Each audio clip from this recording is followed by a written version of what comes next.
So now this strategy is the second one where you are going to either use a calculator, use mental math, or long division, totally up to you. So if I'm taking the same question, I know that my fraction is 15 out of 20. So if I divide 15 divided by 20, so using a calculator, or if you can do it in your head, that is exactly what this means. 15 divided by 20. You can see, you can write it like that as well. It is the exact same thing. So 15 divided by 20, when I use my calculator, it actually gives me 0.75. So there is your decimal. Now to change that into a percent, all you need to do is multiply it this time by 100. So you're moving this decimal 2 places to the right when you're multiplying by 100, or you can even do that in the calculator. So when I have 0.75 multiplied by 100, it gives me 75, and that is my percentage. Okay, so pretty simple.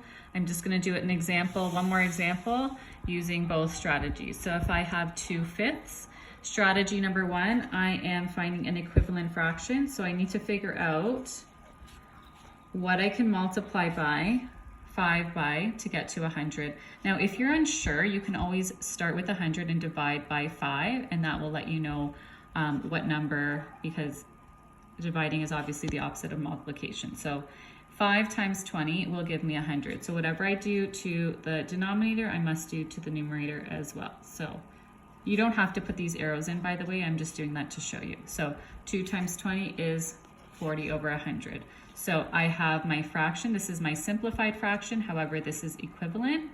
It is equal to 2/5, 40 out of 100. Because I already have my denominator out of 100, I know that 40% is my percentage, and then if I divide this 40 by 100, I'm moving my decimal 2 places to the left.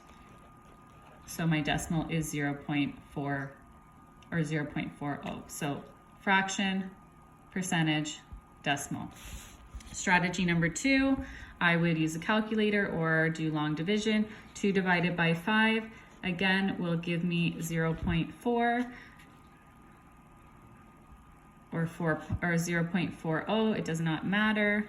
After that, we are moving our decimal 2 places to the right because we are multiplying our decimal by 100 in order to get to a percentage.